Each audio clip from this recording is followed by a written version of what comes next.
শুভ সন্ধ্যা সুপ্রিয় শিক্ষার্থী বন্ধুরা, আশাবাদী ভালো আছেন সকলে। শুরুতে যারা লাইভে যুক্ত হচ্ছেন, লাইভটিকে আপনারা দেখতে পাচ্ছেন বা আপনারা কি আমার কথা শুনতে পাচ্ছেন, দয়া করে আমাকে কমেন্ট করে জানান।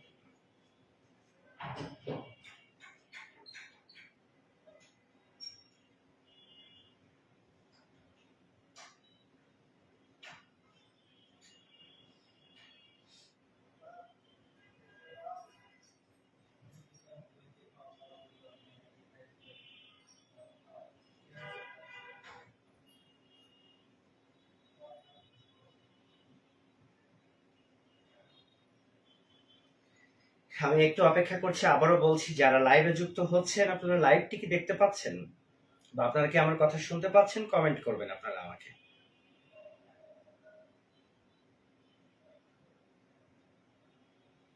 Good evening.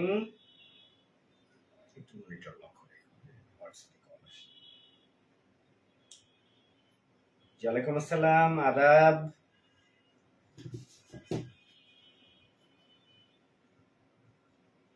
ওয়ালাইকুম আসসালাম, ভালো আছি মেজানুল, আশাবাদী তুমি ভালো আছো। ক্রিস্টাল ক্লিয়ার আছে এবং আশাবাদী সাউন্ড ঠিকঠাক আছে আর কি।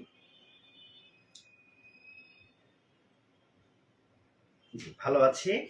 সুপ্রিয় শিক্ষার্থী বন্ধুরা, আমরা সবাই জানি আজ থেকে শুরু হতে চলেছে বা শুরু হয়ে গেল আমার বাংলা সাহিত্যের অনলাইন কোর্স। একটি কথাই তোমাদেরকে বলবো, তোমরা আমার রেকর্ডেড কোর্সেও আছো বাংলা সাহিত্যে। তারপরে অনেকের রেকর্ডেড ভালো লাগে না। আমি যেহেতু নতুন ব্যাচ শুরু করলাম, আমি নামে মাত্র একটি কোর্স ফিতে তোমাদেরকে যুক্ত করে দিয়েছি নতুন ব্যাচে। আশাবাদী তোমরা নতুন ব্যাচের ক্লাসগুলো এনজয় করবে এবং আমার পাশে থাকবে। সুপ্রিয় শিক্ষার্থী বন্ধুরা, বাংলা সাহিত্যের আজকে আমরা আলোচনা করব লেকচার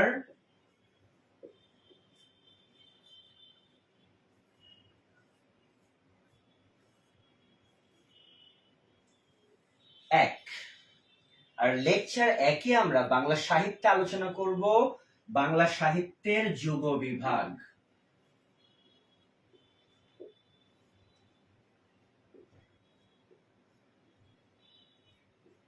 বাংলা সাহিত্যের যুগ বিভাগ। সুপ্রিয় শিক্ষার্থীরা, বাংলা সাহিত্য কিন্তু হাজার বছরের পুরাতন, হাজার বছরের পুরাতন একটি সাহিত্য আমাদের বাংলা সাহিত্য, এবং অনেক সমৃদ্ধ। বাংলা সাহিত্যের যুগকে 3টি ভাগে ভাগ করা হয়েছে। বাংলা সাহিত্যের যুগকে 3টি ভাগে ভাগ করা হয়েছে। সুপ্রিয় শিক্ষার্থী বন্ধুরা, প্রথম ভাগটি হচ্ছে প্রাচীন যুগ। প্রথম ভাগটি প্রাচীন যুগ। দ্বিতীয় ভাগটি হচ্ছে বাংলা সাহিত্যে মধ্যযুগ।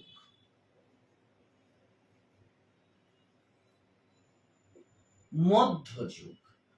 এবং 3 নাম্বার ভাগটি হচ্ছে বাংলা সাহিত্যের আধুনিক যুগ।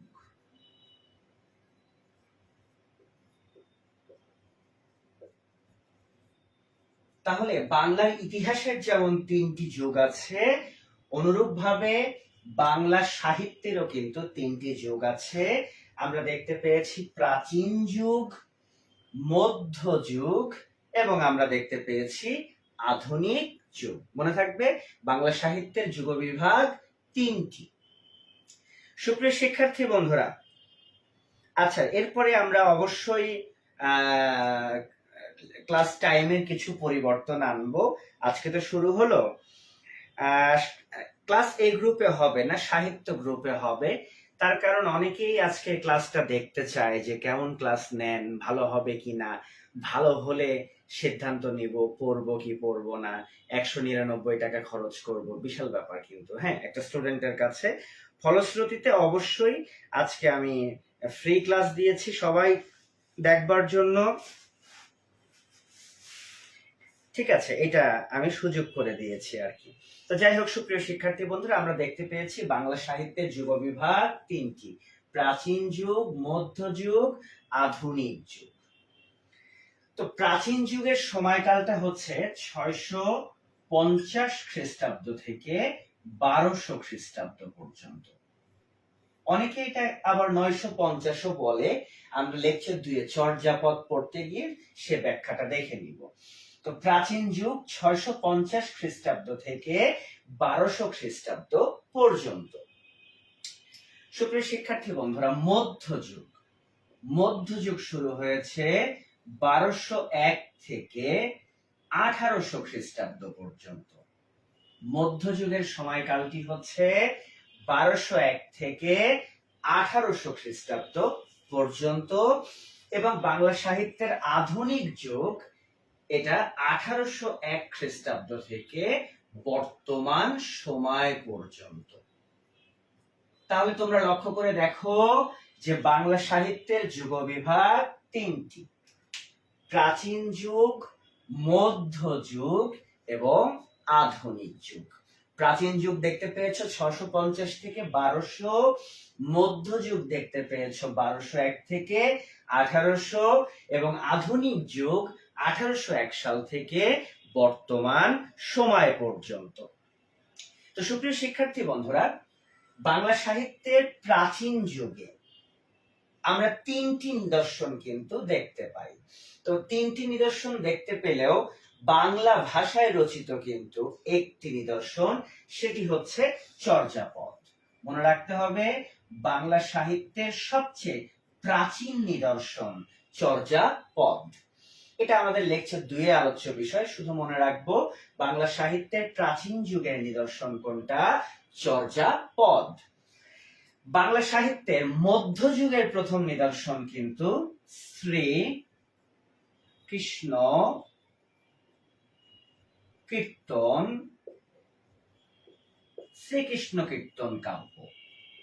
মনে রাখতে হবে, বাংলা সাহিত্যের মধ্যযুগের প্রথম নিদর্শন কিন্তু আমরা বলছি শ্রীকৃষ্ণ কীর্তন কাব্য। আচ্ছা, তাহলে প্রাচীন যুগের প্রথম নিদর্শন চর্যাপদ দেখতে পেয়েছি, মধ্যযুগের প্রথম নিদর্শন কিন্তু আমরা শ্রীকৃষ্ণ কীর্তন কাব্য দেখেছি। তো সুপ্রিয় শিক্ষার্থী বন্ধুরা, একটি বিষয়কে আমরা এখানে মাথায় রেখে দিব খুব ভালোভাবে। সে বিষয়টি হচ্ছে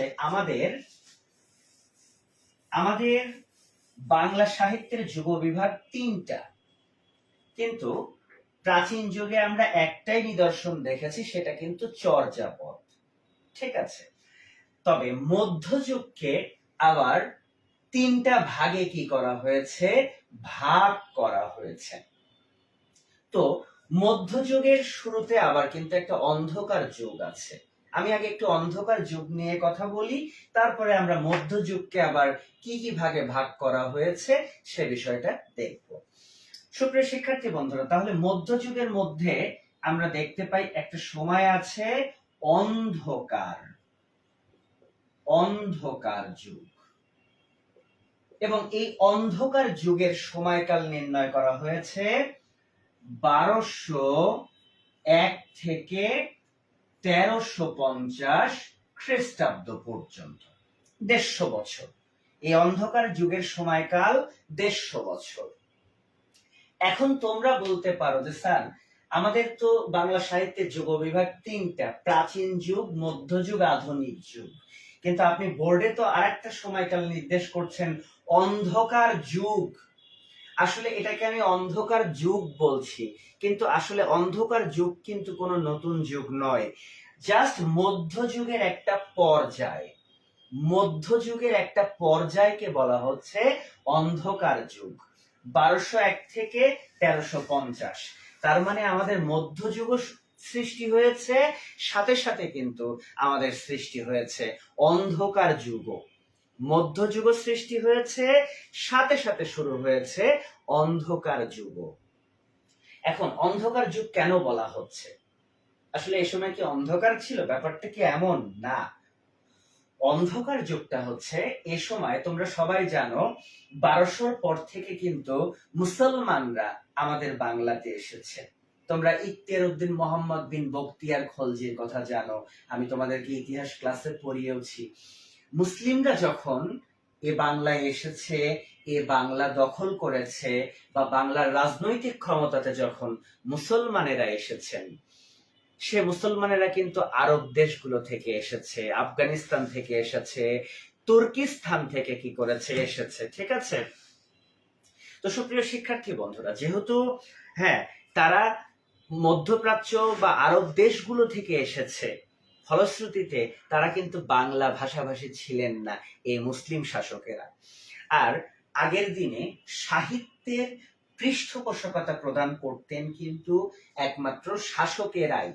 যেহেতু মুসলিম শাসকরা আসলেন, তারা বাংলা বলতে জানেন না, ঠিক আছে, ফলশ্রুতিতে তারা বাংলা ভাষার সাহিত্যের পৃষ্ঠপোষকতা করবেন এটা ভাবা যাবে না।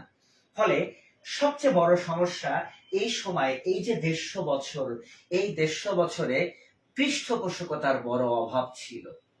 অর্থাৎ শাসকেরা পৃষ্ঠপোষকতা প্রদান করতেন না। তার কারণ লেখক যারা ছিলেন, যারা কবি ছিলেন, তারা কিন্তু মূলত রাজ দরবারে বসে থেকেই লিখতেন, রাজ দরবারেই তারা কিন্তু লিখতেন। তার কারণ আগে তো কাগজ এরকম পাওয়া যেত না। তো যাই হোক, যেটুক পাওয়া যেত বা যা কিছুর উপরে সাহিত্যগুলো লেখা হতো সেগুলো অনেক দুষ্প্রাপ্য, মানে দুর্লভ ছিল এবং মূল্যবান ছিল। সেগুলো একমাত্র রাজারাই সংগ্রহ করতে পারতেন। ফলে লেখকেরা কি করতেন, রাজসভাতে গিয়ে বসে বসে এগুলো লিখতেন। তো যেহেতু এই 150 বছর মুসলিম শাসকেরা কোনো পৃষ্ঠপোষকতা প্রদান করেননি সাহিত্যিকদের বা লেখকদের, আর তারা করবেনই বা কেন, কারণ তারা তো বাংলা ভাষাভাষী না। আবার অনেক গবেষক, অনেক ঐতিহাসিক বলেছেন যে আসলে এই সময় নানান ভাবে যুদ্ধ বিগ্রহ চলেছে বা মুসলিমদের আক্রমণে ভীত সন্ত্রস্ত হয়ে পড়েছে এই অঞ্চলের মানুষ বা শাসকেরা, মানুষ বা সাহিত্যিকেরা। ফলে এই যুদ্ধ হানাহানির কারণেও এই 150 বছর কোনো সাহিত্যকর্ম রচনা হয়নি। কিন্তু কখনো যদি কোনো ভাইবা বোর্ডে প্রশ্ন করে যে বাংলা সাহিত্যের অন্ধকার যুগে কি আসলে এই সময় কেন কোনো সাহিত্যকর্ম, উল্লেখযোগ্য কোনো সাহিত্যকর্ম রচনা হয়নি, তোমরা বলার চেষ্টা করবা যে এ সময় না হওয়ার সবচেয়ে বড় কারণ পৃষ্ঠপোষকতার অভাব। পৃষ্ঠপোষকতা ছিল না বলে এ সময় কিন্তু কোনো সাহিত্যকর্ম রচনা হয়নি। তবে একটা কথা তোমাদেরকে বলতে পারি সুপ্রিয় শিক্ষার্থী বন্ধুরা, যে হয়তোবা হয়েও থাকলে আমাদের হাত অবধি সেটা পৌঁছায়নি। তার কারণ দেখো, যে এত হানাহানি, যুদ্ধ বিগ্রহ হয়েছে যে হয়তো কোনো সাহিত্যকর্ম রচনা হলেও সেটা নষ্ট হয়ে গিয়েছে বা সেটা সংরক্ষণ করা সম্ভব হয়নি। তাহলে হয়তো বা হয়েছে কিন্তু আমাদের হাত অবধি এসে পৌঁছায়নি। আবার এমনও হতে পারে সামনের নিকট ভবিষ্যতে গবেষকরা কোথাও থেকে আবিষ্কারও করতে পারে, সেটা দেখার বিষয়। তাহলে পৃষ্ঠপোষকতার অভাব ছিল, যুদ্ধ বিগ্রহ চলেছে, মুসলিম শাসকরা তারা বাংলা তো বলতে পারতেন না, ফলে বাংলা সাহিত্যিকদেরও তারা কি করেননি, কবিদেরকেও তারা পৃষ্ঠপোষকতা করেননি। আবার রচনা হয়েও থাকতে পারে কিন্তু হয়তোবা আমাদের হাত অবধি এখনো সেটা পৌঁছায়নি। তবে সুপ্রিয় শিক্ষার্থী বন্ধুরা, একটি বিষয়ে মাথায় রাখতে হবে আমাদের, মধ্যযুগে, অন্ধকার যুগে আবার দুটো নিদর্শন পাওয়া যায়। অন্ধকার যুগে দুটো নিদর্শন পাওয়া যায়। একটি হলো শূন্য পুরাণ। অন্ধকার যুগে একটি পাওয়া যায় শূন্য পুরাণ। এই শূন্য পুরাণ, এই কাব্যটি লিখেছিলেন রামাই পণ্ডিত। শূন্য পুরাণ লিখেছিলেন, আমি পাশে একটু লেখার চেষ্টা করি, রামাই পণ্ডিত। মনে রাখতে হবে শূন্য পুরাণ এটি লিখেছিলেন রামাই পণ্ডিত। আর একটা গ্রন্থ আমরা অন্ধকার যুগে দেখতে পাই, সেটা হচ্ছে শেখ শুভদয়া। শেখ শুভদয়া। আর এই শেখ শুভদয়া এটা লিখেছিলেন হলায়ুদ মিশ্র। হলায়ুদ মিশ্র লিখেছিলেন শেখ শুভদয়া। একটু মাথা খাটাও, দেখো অন্ধকার যুগে যে কিছুই পাওয়া যায়নি তা কিন্তু না। অন্ধকার যুগে পাওয়া গিয়েছে শূন্য পুরাণ রামাই পণ্ডিত রচিত এবং শেখ শুভদয়া হলায়ুদ মিশ্র রচিত। কিন্তু তোমরা তাহলে কেন যে বলছো যে মধ্যযুগের প্রথম নিদর্শন শ্রীকৃষ্ণ কীর্তন কাব্য? অবভিয়াসলি শ্রীকৃষ্ণ কীর্তন কাব্য 1350-এর পরে রচনা হয়েছে, তাই কিনা? তাহলে তোমরা শূন্য পুরাণ বা তোমরা শেখ শুভদয়া এই দুটো গ্রন্থকে কেন মধ্যযুগের বাংলা সাহিত্যের প্রথম নিদর্শন বলছো না? তার কারণ যে এই শূন্য পুরাণ এবং শেখ শুভদয়া এই দুটোর একটাও বাংলা ভাষায় রচনা হয়নি। যেহেতু এই দুটো গ্রন্থ বাংলা ভাষায় রচনা হয়নি, তো এই দুটো গ্রন্থকে আমরা বাংলা সাহিত্যের মধ্যযুগের প্রথম নিদর্শন বলতে পারি না। মধ্যযুগের প্রথম নিদর্শন হবে শ্রীকৃষ্ণ কীর্তন কাব্য, কারণ ওটা বাংলা ভাষায় লেখা ছিল। বুঝতে পেরেছ? তাহলে অন্ধকার যুগেও কিন্তু আমরা দুটো পেয়েছি গ্রন্থ, শূন্য পুরাণ পেয়েছি, শেখ শুভদয়া পেয়েছি, বাট এ দুটো বাংলা ভাষায় রচনা নয়। এজন্য এ দুটো বাংলা সাহিত্যের কোন নিদর্শন নয়। ওকে, তাহলে তোমরা বুঝতে পেরেছ 1201 থেকে 1350 এই 150 বছর ছিল বাংলা সাহিত্যের ইতিহাসে অন্ধকার যুগ। অন্ধকার যুগ বলে কোনো যুগ নেই, আসলে মধ্যযুগের একটা পর্যায় হচ্ছে অন্ধকার যুগ।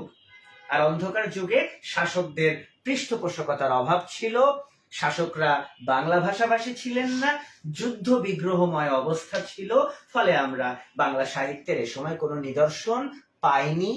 আবার যদি কোনো কিছু রচনা হয়েও থাকে, হয়তোবা সেটা আমাদের হাত অব্দি এসে পৌঁছায়নি। এজন্য এই সময়টাকে বলা হয় অন্ধকার যুগ। তাহলে অন্ধকার যুগের উপস্থিতি তোমরা কোথায় দেখলা? তোমরা দেখতে পেলা মধ্যযুগে। আমি আবার একবার অন্ধকার যুগ নিয়ে কথা বলবো সামনে। তো এটা প্রথম অন্ধকার যুগ 1201 থেকে 1350। তো তোমরা যারা লাইভে যুক্ত আছো সুপ্রিয় শিক্ষার্থী বন্ধুরা, তোমরা যারা লাইভে যুক্ত আছো, তোমরা আমাকে একটু কমেন্ট করে আমাকে জানাও যে আমাদের অন্ধকার যুগের সময়কালটা কত, কত থেকে কত সময়কে অন্ধকার যুগ বলা হয়। তোমরা আমাকে দয়া করে একটু কমেন্ট করো। বাংলা সাহিত্যের অন্ধকার যুগ কোন সময় থেকে কোন সময়, সালটা আমাকে একটু কমেন্ট করো।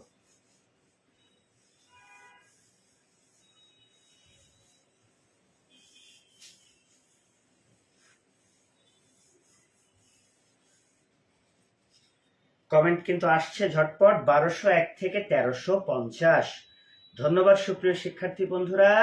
1201 থেকে 1350 এই সময়টাকে আমরা কিন্তু বলে বসেছি অন্ধকার যুগ। অসংখ্য ধন্যবাদ।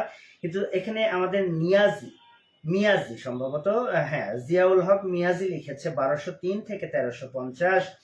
না গো, 1201 থেকে 1350 হবে। প্রতিটা শুরু হয়েছে 1 থেকে, যেমন 650 থেকে 1200, মধ্যযুগ 1201 থেকে 1800, আধুনিক যুগ 1801 থেকে বর্তমান সময় পর্যন্ত। তো যাই হোক, মধ্যযুগের আবার কি আছে? 3টা ভাগ আছে। সুপ্রিয় শিক্ষার্থী বন্ধুরা লক্ষ্য করে দেখো, মধ্যযুগে আবার ভাগ আছে কয়টা? 3টা ভাগ আছে। কেমন 3টা ভাগ? তার কারণ মধ্যযুগের সৃষ্টি, মানে মধ্যযুগের নামকরণ করা হয়েছে যার নামে, তিনি হচ্ছেন শ্রী চৈতন্য। শ্রী চৈতন্য। মধ্যযুগের নামকরণ করা হয়েছে শ্রী চৈতন্যের নামে, শ্রী চৈতন্য যুগ।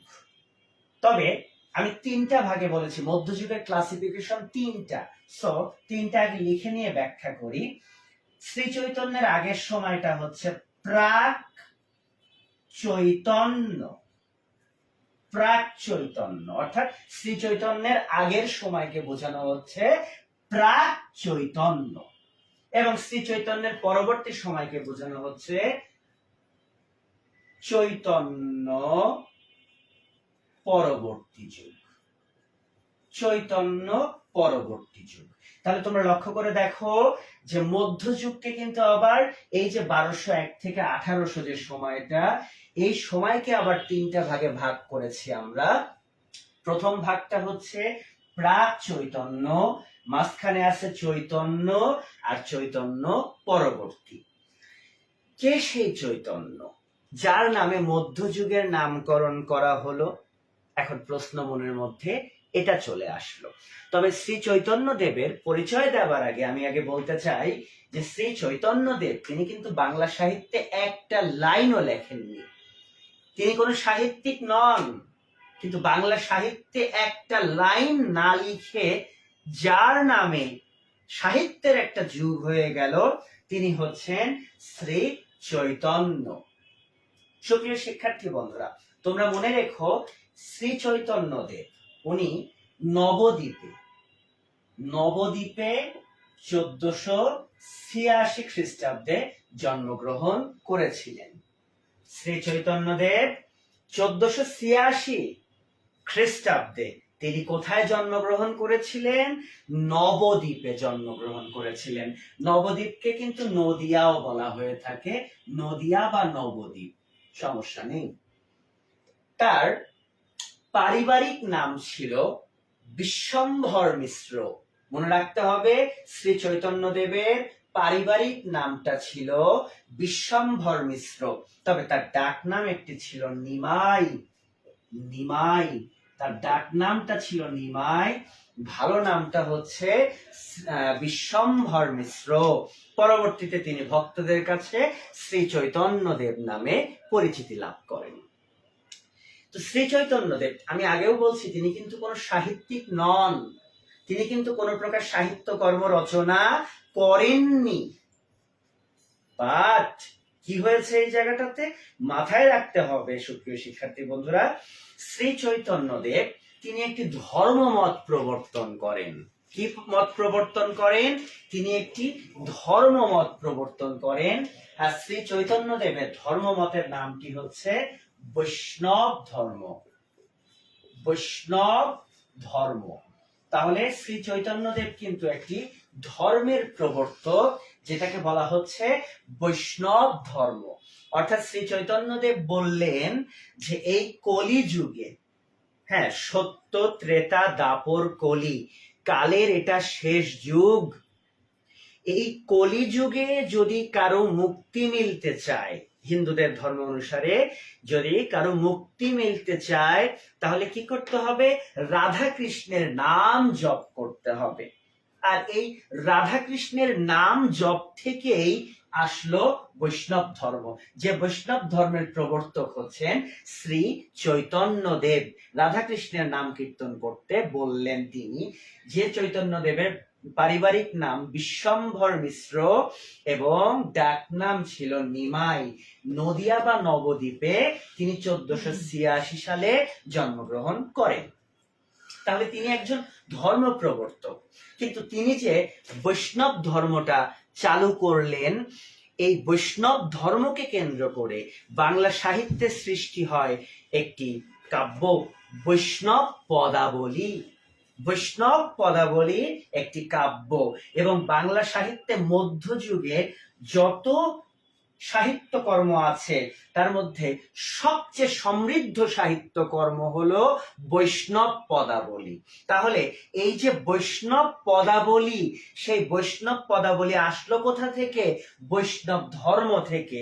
আর সেই বৈষ্ণব ধর্মের প্রবর্তককে শ্রী চৈতন্য দেব।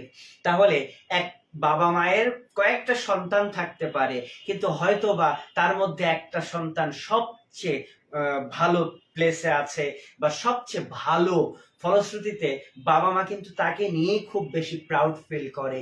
তো মধ্যযুগে অনেক ধরনের সাহিত্যকর্ম আছে, কিন্তু সবচেয়ে সমৃদ্ধ সাহিত্যকর্ম বৈষ্ণব পদাবলী। আর সেই বৈষ্ণব পদাবলীর সৃষ্টি হলো বৈষ্ণব ধর্ম থেকে।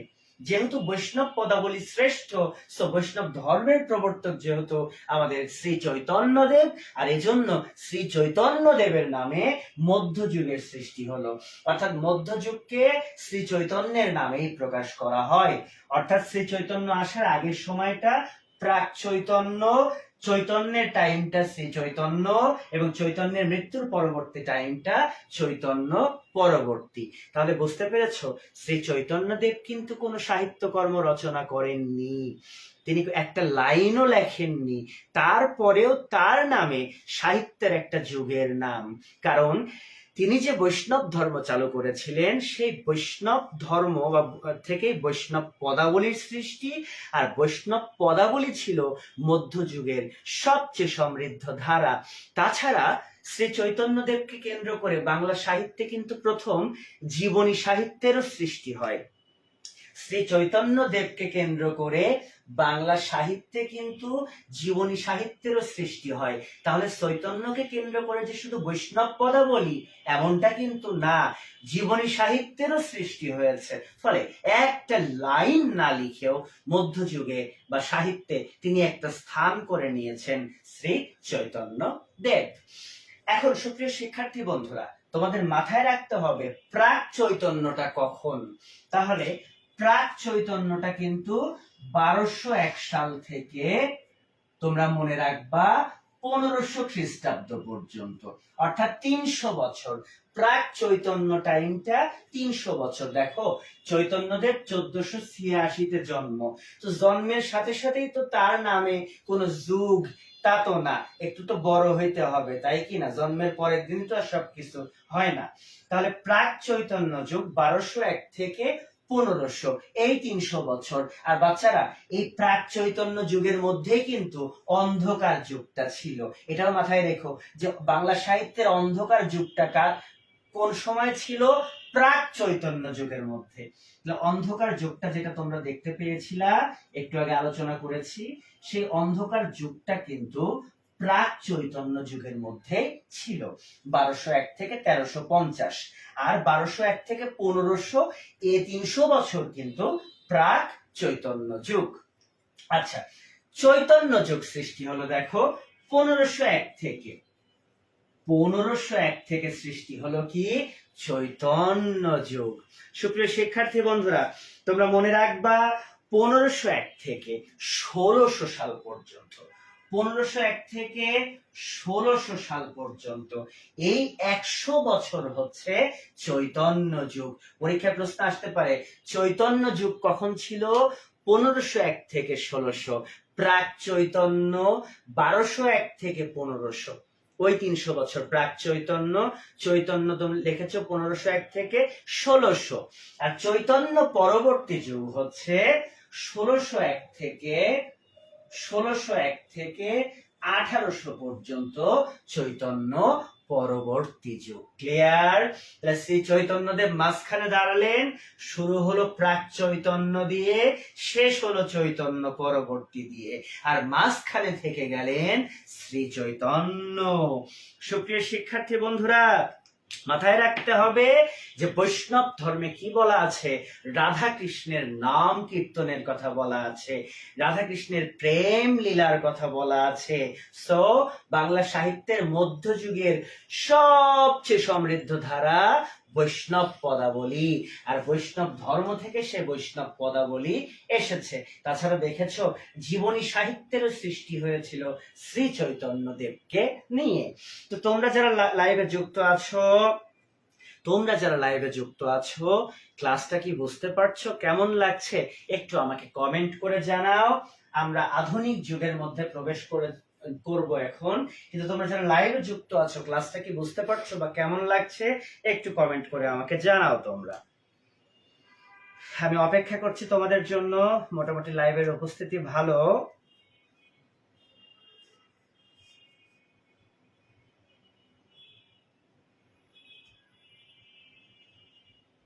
ধন্যবাদ পরি, ধন্যবাদ ডেলা, ধন্যবাদ সীমান্ত, ধন্যবাদ ইতু, ধন্যবাদ ফুর্তি, ধন্যবাদ মিজানুল হক, সোনিয়া খাতুন, ধন্যবাদ স্বদেশ মহন্ত, অসংখ্য ধন্যবাদ মহন্ত, প্রিয়া চৌধুরী, ধন্যবাদ। তাহলে সুপ্রিয় শিক্ষার্থী বন্ধুরা, ধন্যবাদ মোসাম্মদ তুরাবা। আচ্ছা আচ্ছা, ধন্যবাদ। মিতা আফরিন আশা লিখেছেন না, আবার কিছু কিছু জায়গা আছে মধ্যযুগের শ্রেষ্ঠ নিদর্শন শ্রীকৃষ্ণ কীর্তন, আবার কিছু জায়গায় আছে মধ্যযুগের শ্রেষ্ঠ বৈষ্ণব পদাবলী। মিতা আফরিন আশা, মধ্যযুগের শ্রেষ্ঠ নিদর্শন হলো বৈষ্ণব পদাবলী, আর মধ্যযুগের প্রথম নিদর্শন শ্রীকৃষ্ণ কীর্তন কাব্য। প্রথম নিদর্শন শ্রীকৃষ্ণ কীর্তন কাব্য, কিন্তু সবচেয়ে সমৃদ্ধ ধারা সবচেয়ে সমৃদ্ধ ধারা হচ্ছে বৈষ্ণব পদাবলী। এটা মাথায় রাখবা, সবচেয়ে সমৃদ্ধ হচ্ছে বৈষ্ণব পদাবলী। ধন্যবাদ তোমাদেরকে। আমি আরেকটা প্রশ্ন তোমাদের কাছে রাখতে চাই, তারপরে আমি আস্তে আস্তে আধুনিক যুগের দিকে এগোতে চাই। তোমরা আমাকে একটু কমেন্ট করে জানাও তো যে আমাদের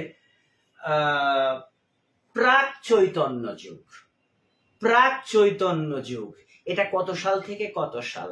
আরেকটা কমেন্ট করো, প্রাক চৈতন্য যুগ কত সাল থেকে কত সাল? আমি ওয়েট করছি, একটু কমেন্ট করো সুপ্রিয় শিক্ষার্থী বন্ধুরা।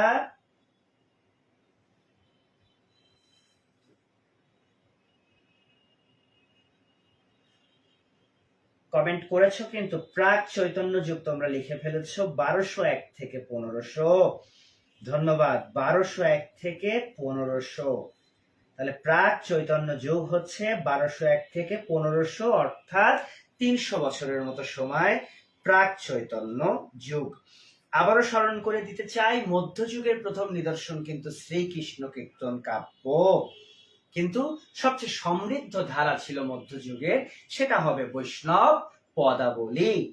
পড়ব সামনে গিয়ে। সুপ্রিয় শিক্ষার্থী বন্ধুরা, তাহলে আমরা দেখলাম শ্রী চৈতন্য দেবের নামে কিন্তু সৃষ্টি হয়েছে বাংলা সাহিত্যের মধ্যযুগ। ক্লিয়ার তোমরা? তার জন্ম কোথায়, ডাক নাম, প্রকৃত নাম সবই কিন্তু তোমরা দেখেছো, পরীক্ষাতে আসতে পারে। এবং এটাও জেনেছো তিনি কিন্তু সাহিত্যে একটা লাইনও লেখেননি, তারপরেও কিন্তু তার নামেই কি হয়েছে, তার নামেই মধ্যযুগের নামকরণ করা হয়েছে। সুপ্রিয় শিক্ষার্থী বন্ধুরা, এখন আমরা চলে যাব আধুনিক যুগ। বর্তমানে আমরা যে যুগে আছি বাংলা সাহিত্যের, সেটি হচ্ছে আমাদের আধুনিক যুগ।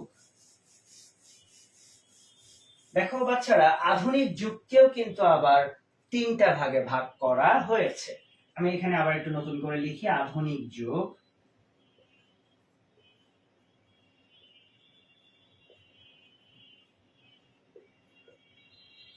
আধুনিক যুগকে ভাগ করা হয়েছে তিনটি ভাগে। আর তোমরা নরমালি জানো আধুনিক যুগ শুরু হয়েছে 1801 সাল থেকে, এবং আজকের দিন পর্যন্ত কিন্তু বাংলা সাহিত্যের আধুনিক যুগ। মিতা আপনি আশা লিখেছে, স্যার কিছু কিছু বইয়ে আবার মধ্যযুগকে তুর্কি, সুলতানিয়ার, মোগল যুগ দেওয়া, এই বিষয়টি একটু ক্লিয়ার করবেন। আসলে দেখো, বাংলা সাহিত্যের মধ্যযুগে তো আমরা তুর্কিদের অধীনেও ছিলাম, মোগলদের অধীনেও ছিলাম, বা সুলতানদের অধীনেও ছিলাম। কথা বুঝতে পেরেছো? কিন্তু প্রকৃত অর্থে মধ্যযুগের নাম শ্রী চৈতন্য দেবের নামে। কিন্তু এই সময় আমরা তুর্কি, সুলতান এবং মোগল শাসনের অধীনে ছিলাম। তোমরা যারা আমার জিকে ক্লাস করো, তোমরা দেখে এসেছো যে আমি বাংলা অর্থাৎ সুলতানি আমলের বাংলার শ্রেষ্ঠ সুলতান পড়িয়েছিলাম আলাউদ্দিন হোসেন শাহকে। বাংলার আকবর বলা হতো আলাউদ্দিন হোসেন শাহ। তোমরা লক্ষ্য করে দেখেছো এই শ্রী চৈতন্য দেব কিন্তু আলাউদ্দিন হোসেন, শ্রী চৈতন্য দেব কিন্তু মাথায় রাখতে হবে তিনি আলাউদ্দিন হোসেন শাহর সমসাময়িক ছিলেন। মনে রাখতে হবে শ্রী চৈতন্য দেব কিন্তু আলাউদ্দিন হোসেন শাহর সমসাময়িক ছিলেন। তাহলে বাংলার কোন সুলতানের সমসাময়িক ছিলেন শ্রী চৈতন্য দেব? তোমরা বলবা আলাউদ্দিন হোসেন শাহর সমসাময়িক ছিলেন শ্রী চৈতন্য দেব। আধুনিক যুগ, সুপ্রিয় শিক্ষার্থী বন্ধুরা, মাথায় রাখতে হবে আধুনিক যুগেরও ভাগ আছে কয়টি? তিনটি। নাইন বলো।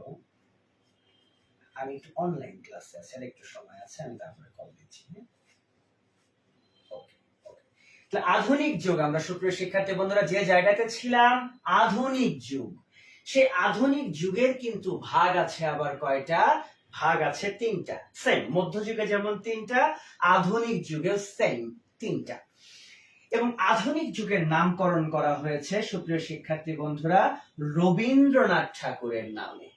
কার নামে আধুনিক যুগের নামকরণ করা হয়েছে? রবীন্দ্রনাথ ঠাকুরের নামে। রবীন্দ্রনাথ ঠাকুর। তাহলে সেম টু সেম, রবীন্দ্রনাথের আগেরটা হবে রবীন্দ্র পূর্ববর্তী, রবীন্দ্র পূর্ববর্তী,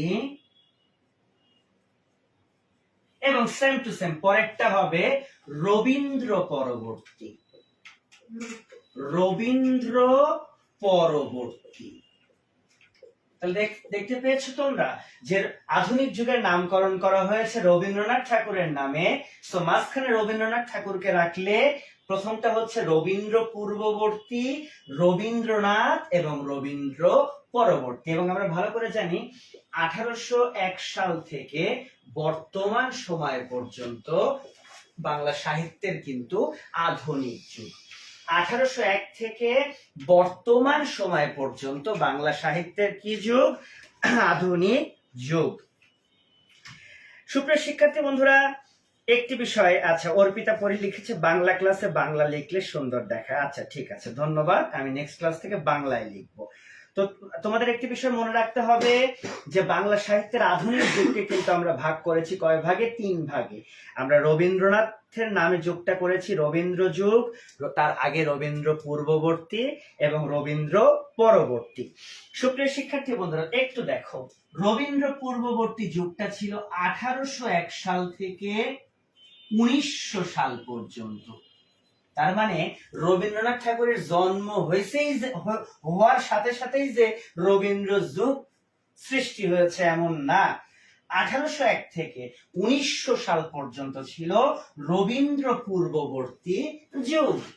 সুপ্রিয় শিক্ষার্থী বন্ধুরা, 1901 সাল থেকে 1940 সাল পর্যন্ত মাথায় রাখতে হবে। 1901 সাল থেকে 1940 সাল পর্যন্ত এই 40 বছর বলা হয়েছে রবীন্দ্র যুগ। অর্থাৎ রবীন্দ্রনাথের প্রেমে আমরা ছিলাম তখন মগ্ন। 1901 সাল থেকে 1940 সাল রবীন্দ্র যুগ, এবং 1941 সাল থেকে 1900 বর্তমান পর্যন্ত, 1941 থেকে বর্তমান সময় পর্যন্ত রবীন্দ্র পরবর্তী যুগ। তাহলে রবীন্দ্র পূর্ববর্তী যুগ আমরা দেখেছি 1801 থেকে 1900। আমরা রবীন্দ্র পূর্ববর্তী যুগ দেখেছি 1801 থেকে 1900। আমরা রবীন্দ্র যুগ দেখলাম 1901 থেকে 1940, এবং রবীন্দ্র পরবর্তী যুগ দেখেছি আমরা 1941 থেকে বর্তমান পর্যন্ত। ঠিক আছে পাবেল, ক্লাস শেষ করে আমি ইনবক্স চেক করব। তো সুপ্রিয় শিক্ষার্থী বন্ধুরা, রবীন্দ্র পূর্ববর্তী যে যুগ 100 বছর, এই যুগটাকে বলা হয় ধ্রুপদী বা ক্লাসিক যুগ।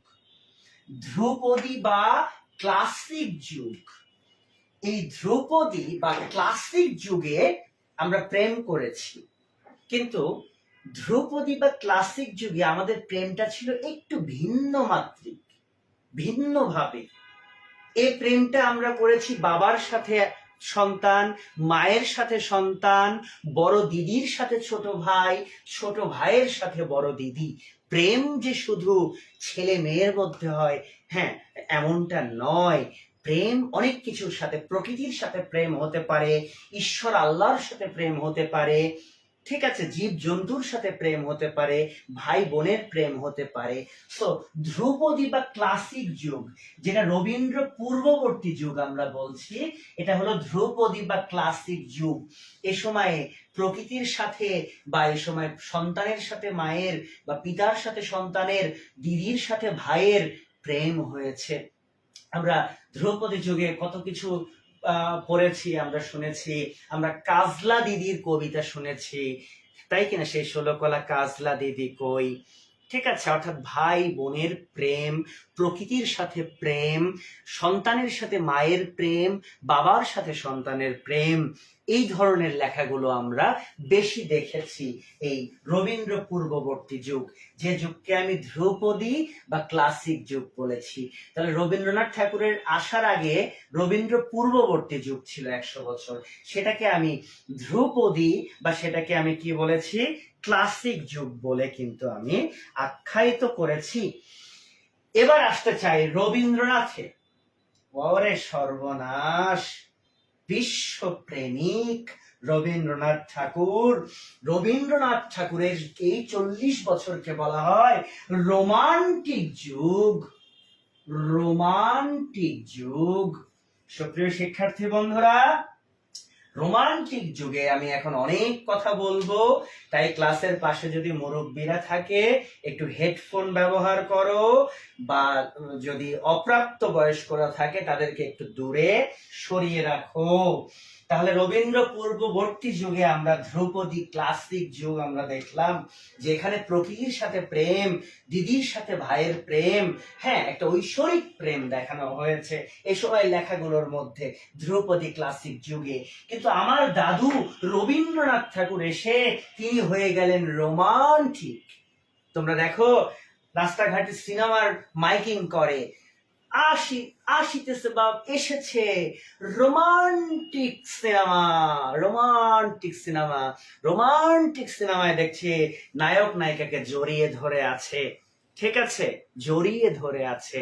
তো একটা কথা আমরা মনে করি, আবার আমরা অনেক সময় আমরা বিশ্ববিদ্যালয়ে পড়েছি, এখানে সবাই বিশ্ববিদ্যালয়ে পড়ুয়া, কেউ শেষ করেছো কেউ বা পড়ছো। আমরা বিশ্ববিদ্যালয়ে দেখেছি, হ্যাঁ সন্ধ্যার পরে ঝোপে ঝাড়ে জড়িয়ে ধরে বসে আছে। আমরা দেখে বলছি কি রোমান্টিক, হ্যাঁ জড়িয়ে ধরে বসে আছে, কি শান্তি, কি রোমান্টিক। আবার আমরা দেখছি রোদের মধ্যে বা বৃষ্টির মধ্যে এক ছাতার নিচে বসে আছে, দেখে বলছি উফ কি রোমান্টিক। আমি যদি বসতে পারতাম, আমি যদি জড়িয়ে ধরতে পারতাম, তাহলে কত আনন্দ লাগতো। আমরা কিন্তু রোমান্টিকতা এটাকেই বুঝি। আবার স্ত্রীরা স্বামীকে বলে তুমি মোটেও রোমান্টিক না। তো সুপ্রিয় শিক্ষার্থী বন্ধুরা, স্ত্রীরা আসলে জানে না, রমণীরা জানে না যে রোমান্টিকতা মানে জড়িয়ে ধরা নয়, রোমান্টিকতা মানে এক ছাতার নিচে থাকা নয়। রোমান্টিকতা, রোমান্টিক যুগ এমন, তুমি আমার প্রেমে পড়বা, আমি আমার প্রেমে তোমাকে হাবুডুবু খাওয়াবো, ঠিক আছে, তুমি ফিল করবা, তুমি আমাকে পেতে চাইবা, তুমি আমাকে ধরতে চাইবা, বাট তুমি আমাকে ধরতে পারবা না, তোমার শুধু ফিল করেই থাকতে হবে। This is called romantic. তাই আমরা যারা ওই জড়াজড়ি আর ওই ছাতার নিচে বসে থাকাকে রোমান্টিকতা বলি, আমাদের স্ত্রীরা যখন বলে যে তুমি একটুও রোমান্টিক না, আসলে রোমান্টিক সম্পর্কে কোনো স্পর্শ থাকবে না, কোনো জড়িয়ে ধরা থাকবে না। বুঝতে পেরেছো সুপ্রিয় শিক্ষার্থী বন্ধুরা? এই তো সীমান্ত বুঝতে পেরেছে, সীমান্ত লিখেছে স্পর্শ নিলেই রোমান্টিক, রোমান্টিকতা শেষ, একদম একদম। ও মাই গড, বিপন লিখেছে যে ভাইয়া আমার আশেপাশে সব শুনছে, কিন্তু তার মানে বিপন তুমি কি বোঝাতে চাচ্ছ, তোমার সেও কি তোমার পাশে আছে? সে পাশে থাকলে তো ভালো, সে পাশে থাকলে খুবই ভালো কথা। তো সুপ্রিয় শিক্ষার্থী বন্ধুরা, তাহলে রোমান্টিক যুগ ছিল রবীন্দ্রনাথের যুগ। রবীন্দ্রনাথ ঠাকুর প্রেমে ফেলেছে। তোমরা যেমন আমাকে ভালোবাসো, আমার সাথে প্রেম করো, আমাকে ফিল করো, কিন্তু তোমরা কিন্তু আমার দেখতে পারোনি, আমাকে টাচও করতে পারোনি, তার মানে তোমাদের সাথে আমার রোমান্টিক সম্পর্ক। বুঝতে পেরেছো? তোমার মনে হয় কখন সন্ধ্যা লাগবে, কখন ক্লাস করব, কখন কথা শুনবো। ইভেন অনেকে আছো এখানে যারা বিভিন্ন ভাবে আমার গল্প করো অনেকের কাছে, তার মানে দেখো তুমি আমাকে দেখোনি বাট অনুভব করো, তুমি আমাকে ছোঁনি বাট ফিল করো। This is called romantic. Rabindra যুগে শুধু রোমান্টিক সাহিত্য কি হয়েছে, রচনা হয়েছে, একে অপরকে পাবার স্পৃহা জাগ্রত হয়েছে, বাট স্পৃহাটা পূর্ণ হয়নি, কারণ একে অপরকে পাইনি। যেমন লাইলি মজনু, লাইলি মজনু কিন্তু রোমান্টিক একটি প্রণয় অপখ্যান, কারণ কত কষ্ট, আমি পড়াবো সামনে তখন বলবো গল্প। শেষ সময়ে লাইলি চলে গেছিল মজনুর কাছে, দেওয়ান মজনু যার প্রকৃত নাম কয়েস, সেই কয়েস গাছে জড়ায় ধরে করছে লাইলি লাইলি লাইলি লাইলি লাইলি। তখন লাইলি এসেছে, লাইলি বলছে মজনু এই যে তোমার লাইলি, মানে লাইলি চাচ্ছে মজনুকে যে জড়িয়ে ধরবে, কিন্তু তখন মজনু বলছে কাছে এসো না, কাছে এসো না, তুমি ফিরে যাও। তোমার সাথে যখন আমার বিয়ে হবে, প্রণয় হবে, প্রণয়ের পরে বিয়ে হবে, তখন তোমাকে আমি কাছে নিব, তখন তোমাকে আমি বুকে জড়িয়ে ধরবো, সেটাকে বলা হয় রোমান্টিক। তার মানে কয়েসের কাছে চলে গেছে লাইলি, বাট কয়েস জড়িয়ে ধরেনি, কারণ জড়িয়ে ধরলে ওটা রোমান্টিকতা থাকবে না, স্পর্শ হয়ে যাবে। তাই তোমাকে পেতে চাই, তোমাকে পাওয়ার আকুলতা, ব্যাকুলতা, কিন্তু পাবো না, এটাকে বলা হচ্ছে রোমান্টিক সাহিত্য। সো রবীন্দ্র যুগটা ছিল রোমান্টিক যুগ। উনি কি করেছেন? নাড়া দিয়েছেন, বাট কি করতে দেননি? ধরতে দেননি। বুঝতে পেরেছো? রবীন্দ্রনাথের পরবর্তী দেখছি 1941 সাল থেকে, অর্থাৎ রবীন্দ্রনাথের মৃত্যু আমরা জানি 1941-এ। রবীন্দ্রনাথের মৃত্যুর সময় থেকে শুরু হয়েছে 1941 সাল থেকে বর্তমান সময় পর্যন্ত রবীন্দ্র পরবর্তী যুগ। মিতা আফরিন আসলে লিখেছে, ভাইয়া ক্যাট তো এখনো জানেই না, যে জানলে এতদিন বাংলাদেশে চলে আসতো। এই যে ঠিক ধরেছ, ক্যাটের সাথে কিন্তু আমার একটা রোমান্টিক সম্পর্ক, কারণ ক্যাটকে আমি ফিল করি, বাট ক্যাটকে তো আমি পাই না। বুঝতে পেরেছো? এটাকে কি বলে? এটাকে বলে রোমান্টিক সম্পর্ক। বুঝতে পেরেছো? এবার রবীন্দ্র পরবর্তী যুগ 1941 সাল থেকে বর্তমান, এটাকে বলে এন্টি রোমান্টিক যুগ।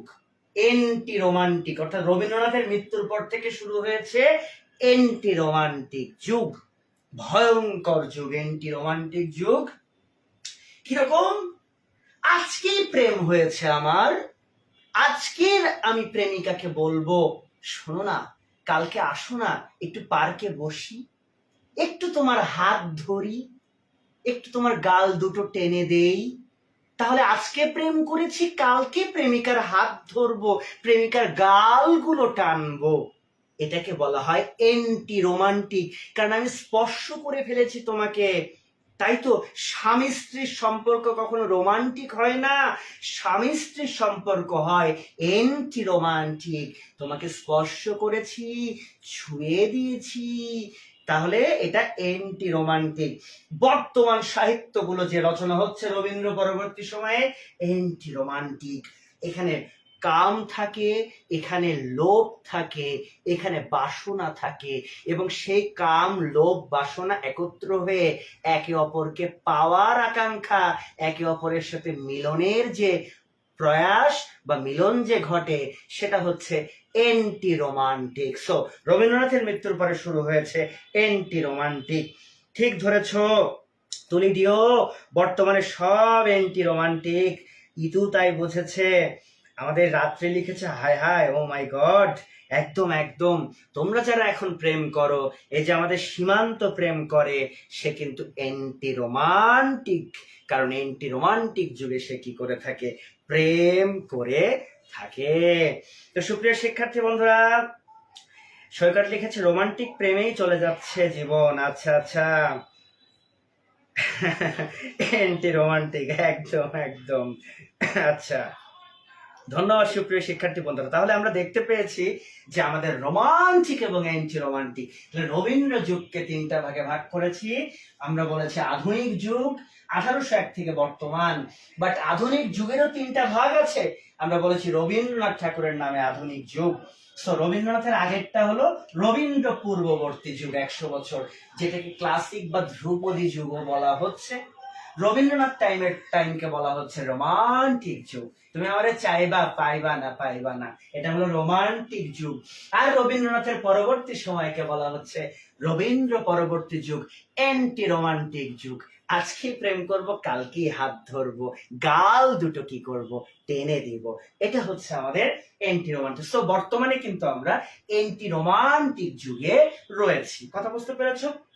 এবং সুপ্রিয় শিক্ষার্থী বন্ধুরা, আমাদের বাংলা সাহিত্যে কিন্তু আরেকটা অন্ধকার যুগ আছে, আরো একটি অন্ধকার যুগ কিন্তু সুপ্রিয় শিক্ষার্থী বন্ধুরা, আরেকটি অন্ধকার যুগ আছে।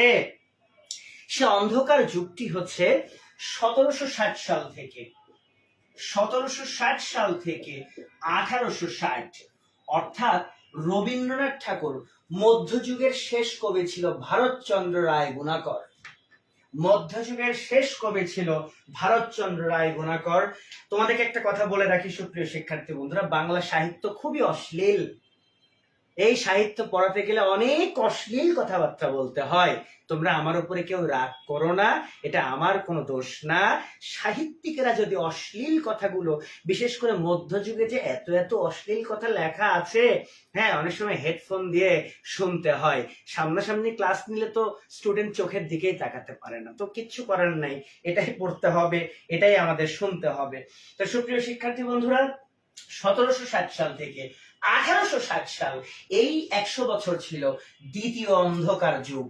কারণ মধ্যযুগের শেষ কবি ভারতচন্দ্র রায় গুণাকর, আর এই ভারতচন্দ্র রায় গুণাকরের পর থেকে বিশেষ করে রবীন্দ্রনাথ ঠাকুর পর্যন্ত কোনো উল্লেখযোগ্য কোনো সাহিত্যকর্ম এ সময় রচনা হয়নি, বা অনেকে এ সময়কে আধুনিক যুগের প্রস্তুতি কালও বলে থাকে, যে একটা যুগ পরিবর্তন হবে, একটা আধুনিক যুগ আসবে। দেখো ভাই, আমি পরে থাকি লুঙ্গি আর গেঞ্জি, হ্যাঁ, সো একদিনে কিন্তু আমি লুঙ্গি কি করতে পারবো না, ছাড়তে পারবো না, আস্তে আস্তে স্টেপ বাই স্টেপ। তাই মধ্যযুগ থেকে একদিনে কিন্তু আধুনিক যুগ আসেনি, একটু সময় লেগেছে। সো এই দ্বিতীয় অন্ধকার যুগকে অনেকে বলে থাকে আধুনিক যুগের প্রস্তুতি পর্ব, আধুনিক যুগের প্রস্তুতি পর্ব। কারণ ভারতচন্দ্র রায় গুণাকরের মৃত্যুর পর থেকে রবীন্দ্রনাথ ঠাকুর পর্যন্ত উল্লেখযোগ্য কোনো সাহিত্যকর্ম রচনা হয়নি। সো এই 100 বছরকে বলা হয়ে থাকে দ্বিতীয় অন্ধকার যুগ বাংলা সাহিত্যের। কথা বুঝতে পেরেছো? দ্বিতীয় অন্ধকার যুগ, ভারতচন্দ্র রায় গুণাকর পরবর্তী রবীন্দ্রনাথ ঠাকুর পর্যন্ত 100 বছর। তো সুপ্রিয় শিক্ষার্থী বন্ধুরা, এই ছিল মোটামুটি আমাদের বাংলা সাহিত্যের যুগ বিভাগ। 3টা যুগে ভাগ করেছি, তবে মধ্যযুগকে আবার 3 ভাগে ভাগ করলাম। অনুরূপ ভাবে আধুনিক যুগকেও আমরা 3 ভাগে কি করেছি, ভাগ করেছি। আশা করি তোমরা বুঝতে পেরেছো আমার কথাগুলো, তোমরা অনুধাবন করতে পেরেছো আমার কথাগুলো সুপ্রিয় শিক্ষার্থী বন্ধুরা। তো আমরা লেকচার 1 কি করে ফেললাম, লেকচার 1 শেষ করে ফেললাম বাংলা সাহিত্যের যুগ বিভাগ। আমরা লেকচার 2 যখন যাব, আমরা প্রাচীন যুগের যে প্রথম নিদর্শন চর্যাপদ, লেকচার 2 এবং 3 দুটো লেকচার আছে চর্যাপদের উপরে। সো চর্যাপদ নিয়ে আমরা লেখাপড়া করব। কেমন লেগেছে ক্লাস তোমাদের? বাংলা সাহিত্যের জিকে ক্লাস করো শুধু আমার কাছে, আজকে সাহিত্যের ক্লাস করেছো, কেমন লেগেছে একটু আমাকে কমেন্ট করে জানাও। 1760 থেকে 1860, হ্যাঁ আমি তো তাই লিখেছি আমাদের ডেলা, আমি তো এটাকেই দ্বিতীয় অন্ধকার যুগ বলেছি, 1760 থেকে 1860। যারা লাইভে যুক্ত আছো, কেমন লেগেছে ক্লাস একটু কমেন্ট করে জানাও। ধন্যবাদ রাত্রে মমতারিন, আমার মনটা অনেক খারাপ ছিল। কেন মমতারিন, কি হয়েছে? ধন্যবাদ স্নিগ্ধা রায় বর্মন, ধন্যবাদ ফরহাদ হোসেন, ধন্যবাদ, অনেক রোমান্টিক ক্লাস। আচ্ছা তুলিয়ে ফাতেমাতুজ জোহরা ধন্যবাদ, মিজানুল হক ধন্যবাদ, মিয়াজি ধন্যবাদ, তন্ময় শিকদার একদম একদম রসে তো ভরপুর হবে, ওয়েট করো ওয়েট করো, দাঁড়াও, টইটুম্বর লাগবে, পরে ওয়েট করো। ধন্যবাদ, ধন্যবাদ কাব্য, ধন্যবাদ ইতু, ধন্যবাদ মোসাম্মদ তুরাবা। সৈকত থেকে ক্লাস দেখে প্রেমের উদয় হচ্ছে, ও মাই গড, আচ্ছা আচ্ছা, ধন্যবাদ মিতাফরিন আশা, ধন্যবাদ জাকারিয়া। আচ্ছা, হানিফ শেখ লিখেছে স্যার রোমান্টিক যুগ আমাদের ডিপার্টমেন্টের বাইরে। একদম রোমান্টিক না অ্যান্টি রোমান্টিক বাবা। আচ্ছা, ধন্যবাদ সীমান্ত শেখ, সাইমন পারভেজ হিমেল, ধন্যবাদ সুপ্রিয় শিক্ষার্থী বন্ধুরা, ধন্যবাদ। তাহলে সুপ্রিয় শিক্ষার্থী বন্ধুরা, আমরা পরশুদিন আগামী বৃহস্পতিবার আমরা লেকচার 2 চর্যাপদ নিয়ে, অনেক ভালো লাগবে চর্যাপদ, অনেক ভালো লাগবে। আমরা চর্যাপদ নিয়ে আমরা ক্লাস করব, এবং একটা কথাই বলতে পারি, জিকে অংশে তোমরা যেমন ভালো হয়ে যাবা, বাংলা সাহিত্যেও তোমরা ক্লাস করো তুখোর হয়ে যাবা। এবং একটি কথা বলি, এই বাংলা সাহিত্যের কোর্সের সাথে আমি ইংরেজি লিটারেচারের শারিক স্যারের রেকর্ডেড ক্লাস দিব, খুবই যত্ন করে খুবই কষ্ট করে পড়িয়ে রেখেছে শারিক স্যার। সো ইংরেজি সাহিত্যেও তোমরা ফ্রি রেকর্ডেড ক্লাসগুলো পেয়ে অনেক বেশি উপকৃত হবে। ভালো থেকো সবাই, সুস্থ থেকো, দেখা হবে পরশুদিন। খোদা হাফেজ।